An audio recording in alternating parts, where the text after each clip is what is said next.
I'm Fletch Brown with another artist video blog at KIX96country.com. Today, our guest artist comes to us all the way from South Carolina, or you're in Athens, Georgia now. Right, so I grew up in South Carolina, but I am in Athens. I am a Georgia dog.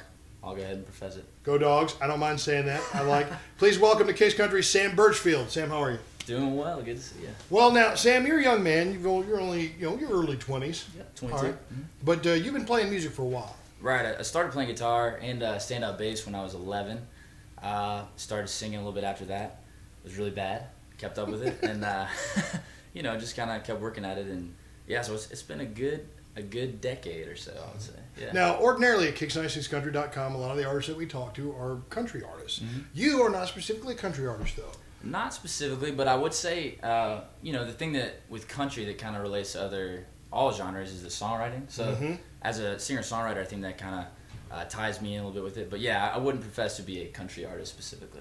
Yeah, well, I know you count amongst your influences artists like Ray LaMontagne. Yeah. You know, Jack Johnson, others. And so, how would you? I mean, if you had to classify your style, what would you classify it as? I think it's a kind of a unique blend between the you know, folk Americana sounds like those guys, but then also some soul, some funk, some of that. And I think the thing that unifies all that is just the South. You know, growing up here, that's kind of that southern feel and emotion that goes into music. So yeah, I'd say that's, you know, pretty broad description, but that's the best Seneca, way. South Carolina. I mean, where did you first encounter the sounds that you heard that you said like I want to do that? Yeah. Well, it's cool. There was a band Need to Breathe. They just kind of started to blow up, and they were kind of the thing out of Seneca, South Carolina. Nothing comes out of Seneca, South Carolina.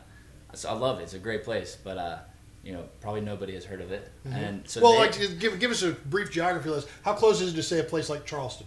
Oh man, yeah. So Charleston is all the way by the coast, and Seneca is all the way in the upstate of South Carolina. Gotcha. But it is near Clemson University is the nearest thing. Right. But you know, you can drive 10 minutes outside of downtown Seneca and be in a field, which is really great, you know. But anyway, so this band Need to Breathe was kind of the first time I saw, you know, these artists really do it, and they got signed to Atlantic and just went off, and it was like, whoa, these guys are doing music for a living, you know. And I think that was the first time I really was like, this is what I want to do, you know, like this, and it can be done, you know. Oh, absolutely. So you leave Seneca, you end up in Athens, Georgia. You're going to the University of Georgia. Right. Well, I just graduated in the fall. So. Okay. So when you entered school, was music the only track that you had, or did you study in another area? Or? Yeah. So I went in, kind of just honoring my parents, knowing that I wanted to go to school. They're helping me out to do that. Been very blessed with that, and I think I started off as business, just general. And I realized I started doing the music business program, which is what kind of drew me there. And David Barbie is the head of that program there. Really great guy. Kind of connected with Drive-By Truckers, some great artists that have been out here as well. And so basically, I think it was my sophomore year when I realized, okay, when I graduate, I'm doing music. There's not another option. Like, I'm getting this degree of public relations, was what I settled on, and music business. But I'm not going after internships. I'm not, these are things I'm applying to music, and that's what I'm doing. And so I think I knew all along that's what I was going to do, but I think it really hit me in my head probably my sophomore year that, like, hey, this is like real life, which is exciting. It's kind of scary and it's kind of exciting. All right, so you're in Athens, Georgia. Right. You graduated college. You decided that music is all that you're about. That's what you want to do. You want to be an artist. You want to be a songwriter and a musician. And I understand that you actually auditioned for American Idol. Right. Now, was that like a Sam Burchfield said, I know, I'll audition for American Idol? or was it like, so maybe your friend said, hey, you ought to do this? What prompted that decision? Yeah, it was kind of it was a weird thing. Because it was the second. It was like the weirdest combination of, like, I think one of my cousins, who, we don't stay super in touch. She just, hey, I think you need to audition for American Idol.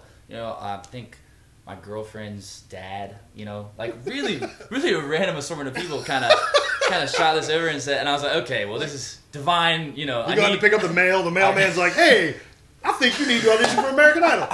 Exactly, kind of. So it worked out. I was working at a summer camp at the time, and I drove down to Atlanta for it, and so yeah, I did audition, and I ended up, getting the golden ticket. to Hollywood, which was super exciting, and they aired that episode, which was great. But I actually decided, I think because it wasn't me initially that said this is what I want to do. It was kind of a, hey, like, why not? Yeah, let's see what happens. You know, it was kind of that mentality. I really didn't think about what I was getting into, and you know, when you sit down and look at, you know, the contract and what this really looks like, it wasn't for me. You know, and they were great. You know, everyone on the show was super kind to me, and well, really, did the judges, did they say anything to you about your style or anything that maybe that you carried away with you? Yeah, anything I think Keith Urban might have said, or anyone like that. Yeah, so Keith Urban was cool. He was very complimentary of, you know, my voice and guitar, and J-Lo was also very complimentary. Harry Connick Jr. was the no. I got 2 yeses and a no. But it was Connick Jr. Anyway, it's funny because like my family and friends will say that, but I'm like, no, he's awesome, he's great. Like, don't. But they're like, I'm gonna stop buying Harry Connick Jr. albums. I'm like, no, like, don't. He's great.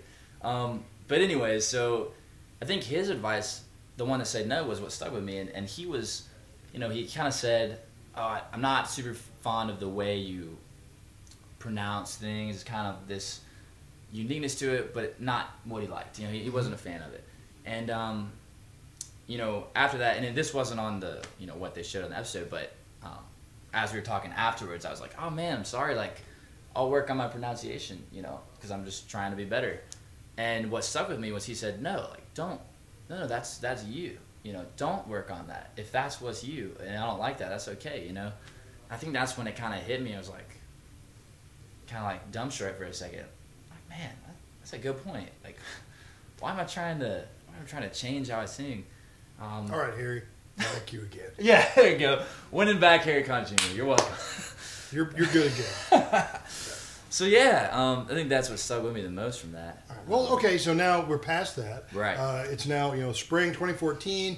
You didn't go to Hollywood, but you're still working on your music career. Right. You're touring now. You're up here in Northwest Alabama. You do some dates here in the Shoals. Is this what is the new plan for Sam Burchfield now? Right. So, you know, post American Idol, I put out this EP, and it was got my first, you know, foot in the door, step onto the real music scene, as I would put it. You know, I put a lot of time and money into that, and so now it's just spreading it out there. You know, I'm really just trying to have as many people listen to my music as possible. So what that looks like is, you know, I got a lot of acoustic dates, you know, just touring around, and I have a band backing me as well, playing some dates. Playing the Georgia Theater April 22nd is like the, you know, kind of big before the college semester is over. And yeah, just kind of playing through the summer, and just, I think what I realized is, you know, you can go the American Idol route, and that's obviously, so that wasn't for me. And the other way is, you know, just kind of the organic, do it yourself. You know, you go, it's like going door to door. You know, you go and you play your music, and there might be 10 people there. There might be no people. There might be one person there. There might be 40 people there, and you just keep playing until, you know, next time maybe there's twice as many people. And I think that's what builds, you know, real relationships and connections in the world of music. That's what people attach onto, and it's a long-term thing. You know, I think that idol route, it's great for some people, but I think a lot of times you'll see it kind of go real big and then burn out. You know. And so I think that's kind of what I realized is I want that sustained, you know, I want to do music forever, you know. It's kind of, sometimes that's unrealistic. You know, at some point you can't actually physically play, but I want to do it as long as I can. So I think that's, you know, the route that I'm doing, and that's what it looks like for me. Absolutely. And there's always the voice. But we're glad to have you here. Please look for Sam Burchfield's live. We hope we can get him to play something for us here in a minute. Look for a live performance video from elsewhere on the website. Sam, we loved having you. Thank you so much. We know that you're playing here in the Florence, Muscle Yes, Shoals I area am. tonight. You're playing on the Rocks. By the time you watch this video, though, that will probably already have happened. But make sure, do you have a website or Facebook or Twitter or anything? I do. Sam Burchfield, Burchfield. It's samburchfield.com, you know, Twitter/Sam Burchfield. Just Google it, you know. Absolutely. Sam Burchfield is our guest today here on the couch at KIX 96, and we hope to see him again very, very, very soon. Look for his live performance video elsewhere. And Fletch Brown saying goodbye. We'll see you next time. Another artist video blog at KIX96country.com.